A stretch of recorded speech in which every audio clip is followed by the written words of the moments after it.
नमस्कार. चला तर मग आज बोलूया एका खूपच इंटरेस्टिंग विषयावर, आपल्या डोक्याबद्दल म्हणजेच आपल्या मेंदूबद्दल.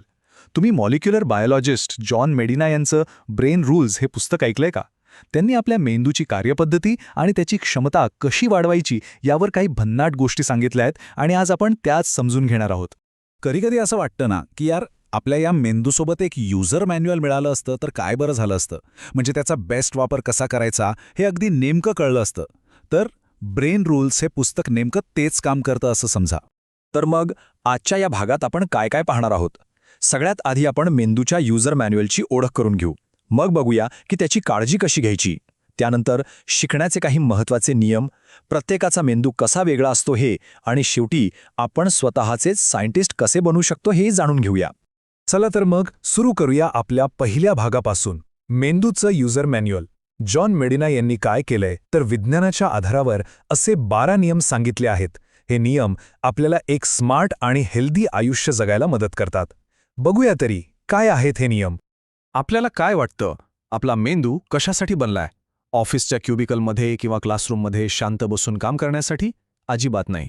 आपला मेंदू हजारो वर्षांपूर्वी विकसित झाला, तोही अशा वातावरणात जिथे सतत बदल व्हायचे, अस्थिरता होती.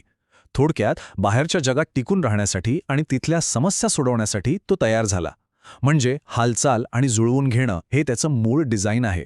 ठीक आहे, तर आता वळूया आपल्या दुसऱ्या भागाकडे, आणि तो आहे मेंदूची काळजी घेण्याबद्दल. कारण एक गोष्ट लक्षात घ्या, आपल्या बौद्धिक क्षमतेचा म्हणजे कॉग्निटिव्ह परफॉर्मन्सचा सगळा पाया हा आपल्या शारीरिक आरोग्यावरच उभा आहे. हे तर खरंच कमाल आहे. विचार करा, आपला मेंदू शरीराच्या वजनाच्या फक्त 2% असतो. फक्त 2%, पण तो शरीराची तब्बल 20% ऊर्जा वापरतो. यावरूनच अंदाज येतो की या छोट्याशा अवयवाला किती जास्त इंधनाची गरज पडत असेल, नाही का? आणि ही जी ऊर्जा आहे ना, तिचा योग्य वापर करायचा असेल तर हालचाल खूप महत्त्वाची आहे. खरं तर गंमत अशी आहे की आपल्या मेंदूची रचनाच मुळी रोज 12 मैल म्हणजे जवळपास 19 किलोमीटर चालण्यासाठी झाली होती. पण आताची आपली लाईफस्टाईल बघा, आपली हालचाल किती कमी झाली आहे हे वेगळं सांगायला नको. पण व्यायामाचे फायदे किती जबरदस्त आहेत हे या आकड्यावरून बघा. नियमित व्यायाम केला तर अल्झायमरसारख्या गंभीर आजाराचा धोका तब्बल 60% कमी होऊ शकतो. 60%. कारण व्यायामामुळे काय होतं तर आपल्या मेंदूला होणारा रक्तपुरवठा वाढतो आणि तो एकदम निरोगी राहतो. व्यायामाइतकेच किंबहुना त्याहूनही जास्त महत्त्वाची गोष्ट म्हणजे झोप. आपण जेव्हा झोपतो ना, तेव्हा आपला मेंदू दिवसभरात शिकलेल्या सगळ्या गोष्टींची उजळणी करत असतो. एवढंच नाही तर काही खास ग्लियल सेल्स नावाच्या पेशी मेंदूतली सगळी घाण म्हणजे टॉक्सिन्स स्वच्छ करण्याचं काम करतात. आणि जर झोप अपुरी झाली तर मग बघा, एकाग्रता कमी होते, लॉजिक लागत नाही आणि शारीरिक कौशल्यही कमी होतात. म्हणून रोज 7 ते 8 तासांची शांत झोप ही हवीच. चला आता जरा पुढे जाऊया.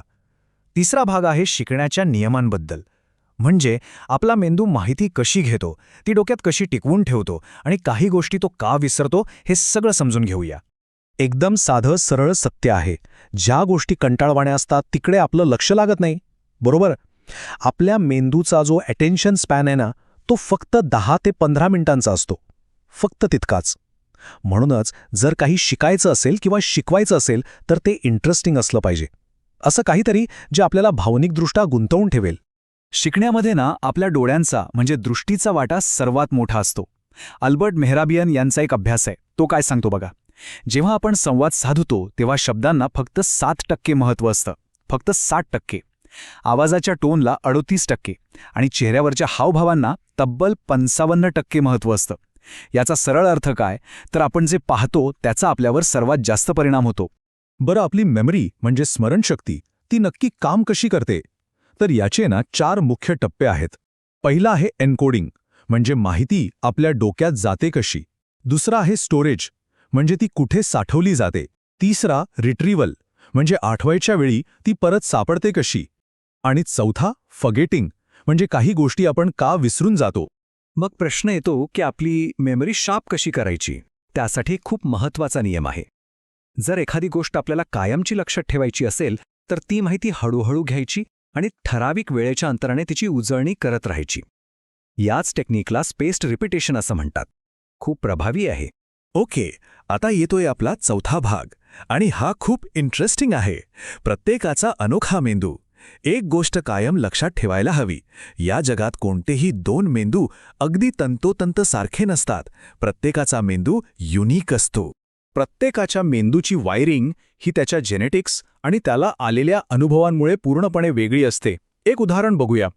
जेव्हा स्ट्रेस येतो, म्हणजे तणावाची परिस्थिती असते, तेव्हा स्त्री आणि पुरुषांचे मेंदू वेगवेगळ्या प्रकारे रिॲक्ट करतात. स्त्रियांना त्या घटनेचे भावनिक तपशील जास्त लक्षात राहतात, तर पुरुषांना त्या घटनेचा फक्त सारांश किंवा जिस्ट लक्षात राहतो. आणि सगळ्यात भारी गोष्ट काय माहितीये? आपला मेंदू काही दगडासारखा पक्का नसतो. तो आयुष्यभर बदलत राहतो. याच क्षमतेला न्यूरोप्लास्टिसिटी असं म्हणतात. याचा सोपा अर्थ काय? तर आपला मेंदू नवीन न्यूरल कनेक्शन्स बनवून स्वतःची पुनर्रचना करू शकतो.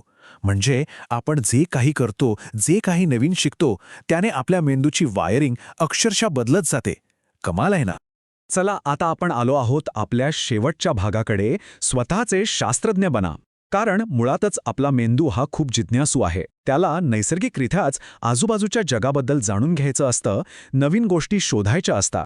आपण जन्मापासूनच एका सायंटिस्टसारखं शिकत असतो. ही प्रोसेस 4 स्टेप्समध्ये होते. सगळ्यात आधी आपण निरीक्षण करतो, म्हणजे ऑब्झर्व्ह करतो. मग आपल्या मनात एक गृहीतक म्हणजे एक हायपोथेसिस तयार करतो. त्यानंतर आपण प्रयोग करून बघतो आणि शेवटी एका निष्कर्षावर येतो. अगदी लहान मुलं बघा ना, ती याच पद्धतीने तर जग शिकतात. तर मग मेंदूचे हे सगळे नियम आता आपल्याला माहीत झाले आहेत. मग आता प्रश्न हा आहे की आपण आपल्या आयुष्यात पहिला प्रयोग कोणता करून पाहणार? आपल्या मेंदूला अधिक चांगल्या प्रकारे वापरण्यासाठी आजच एखादा छोटासा बदल करून पाहिला तर काय वाटतं?